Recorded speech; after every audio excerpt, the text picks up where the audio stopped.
All right, Jack, I know we got people online.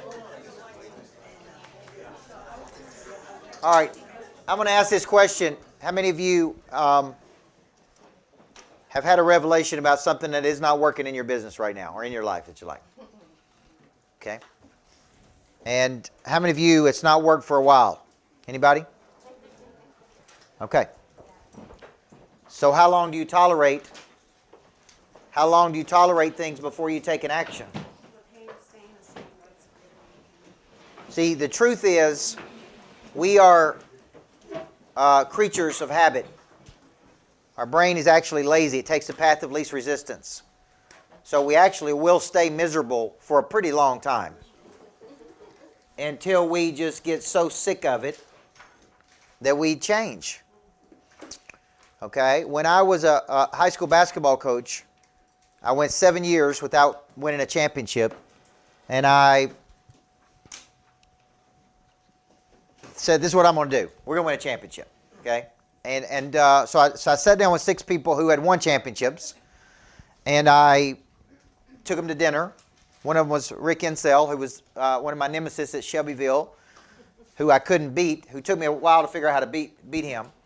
And I went to dinner with him, and I sat down with him, and I said, he said, it's your dinner. Now tell me what you want to talk about. And I said, I want to win a championship. And he looked at me and he said, no, you don't.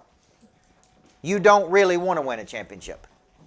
And I said, I do really want to win a championship. And he said, no, you don't. He said, because I'm looking at who you're playing. You're playing weak teams. You're winning 25 games a year. And then you're kind of strutting around like you're somebody. And I'm thinking, man, I just bought you a steak. This is how, I'm like, I thought, but here's the point. He said, if you really want to win a championship, go back and drop all those weak teams you're playing. Play the best people in the country. You're going to get beat by some of those people. He said, because your teams are not battle tested. They're not tough enough to win championships. And although I didn't like how he delivered that to me, it was exactly what I needed to hear. So I literally went back that night, called my assistants, and I said, drop. There's teams in Nashville were playing that were terrible. There were teams in Tennessee were playing. I'm like, drop all those pitiful teams. We're not playing them, and we're going to Arizona and Florida and California and Texas, and I want to play the best teams in the country. That was one strategy. Okay? That was just one little strategy. And I went back, and we did that, and we got beat by some of those people. And the very next year, we won a state championship. The very next year. And it taught me a valuable lesson. I had been kind of prideful that I thought I could just work myself. I would just work harder. So I get to a level, I get beat, and then I say, I'll just work harder next year. And the lesson of that is you could 2 times a business by working harder. You cannot 10 times a business by working harder. Okay? So a lot of people want to grow their business, and it's like, I'm just going to work harder, we're going to make more calls, we're going to push. You can grow the business that way, and you can get, but it almost kills you in the process. Okay? 10 timesing a business is structural. There's got to be things you do, but people come out and they go, well, we're just going to grow 10% or 15%, and that's good because that's growth. So the exercise we're about to do is if you were to 10x your business or 10 times your business, what would have to happen for you to really do that? Okay, now let me give an example of my own business. I am just now starting to certify coaches where people can be a certified coach with me. And because I'm generating so many leads, we're generating about 3,000 leads every 90 days. So I'm generating 3,000 people who are interested in doing something with me, and I don't have, number one, I don't have enough salespeople to work all those leads. And that's very frustrating to me because I don't have a leads problem, I have a conversion problem.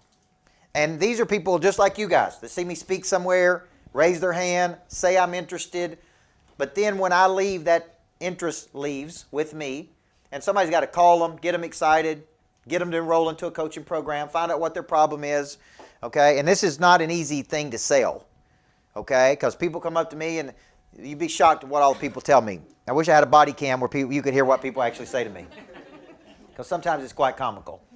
But people come up and say, oh my gosh, you changed my life, and they're crying, and then 3 days later we can't get them on the phone.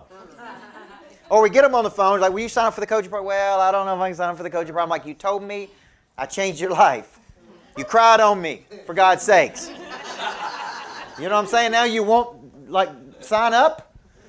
But that is the nature of this business. And so the reason I'm telling you this is so I step back and I go, okay, because I want you to think about you. Here's what I think, guys, over here. I think I'm losing opportunity. I'm leaving money on the table because I don't have enough trained salespeople.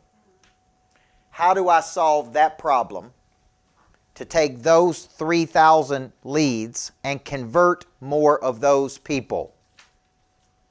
Okay, so that's a problem. And I'm thinking, okay, how do we solve that problem? I could hire more salespeople. But guess what? One of my unique abilities is not managing salespeople. So I don't want to manage more people. I actually hate managing people. I am not a good manager. Okay? Now, so could I be a great coach and a bad manager? Yes. I hate telling people to show up on time and look like somebody and have a pray drive. And I hate it because I think everybody should show up ready to go, right? But they don't.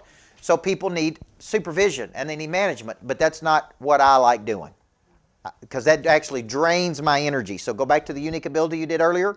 And I'm like, I don't want to do that. Okay? Could I hire a sales manager and let the sales manager hire all the people? Is that possible? Could I partner with people who already have all these coaches? See, then I start trying to work through this problem and I start going, okay, if I were visioneering this, how could I solve this problem? And I got option A, B, and C. And I start going, okay, if we did this number, how do we get to that number? Okay? And so this is how I want you thinking right here. So how would you ultimately structurally grow your business? So let's just say that your business was at a certain level over here, and that would be your A. And let's just say the business is doing, let's just say $1 million. Let's just say. Now, only 4% of small businesses ever break $1 million of revenue, number one.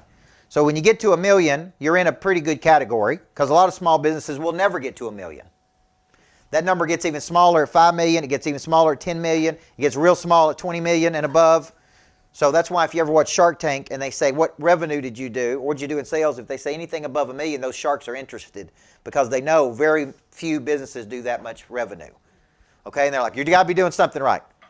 So if I got to $5 million, let's say, and I wanted to get to $50 million, or I wanted to get to $25 million, what would have to happen from here to there, okay? And this was an exercise I had to do a lot many years ago because sometimes people think of 10X as just effort. I'll just work harder. But sometimes just working harder is not the solution. So me winning a championship, we didn't work harder. I didn't have the right strategy. We didn't come back and work any harder. As a matter of fact, as the better my teams got, the less we practiced because I wanted them fresh. So we may practice hard for an hour and a half. The worse my teams were, the longer we practiced. Okay? So sometimes it's not effort. Like everybody thinks if I just put more effort into this, it'll work. And there's value in effort. But sometimes growing something is more strategic. It's like I need to step back and I need to ask myself, okay, what can I do here to grow this thing without killing me to something I want to do, okay? And then the creativity starts coming, okay? So I start asking, how do I do what I love doing? How do I make it highly enjoyable and highly profitable? How do I do it with people I want to do it with? Where do I want to do it at? Okay, now let's just pretend for a second that every person who came today paid $5,000 to be here. And let's say we have 50 people here. That would generate $250,000 in sales for one day of work. Everybody see that? Okay, so that's a strategy. How do you get 50 people to pay $5,000 to come and learn something, right? And they'll take your checks at the end of the day today, okay?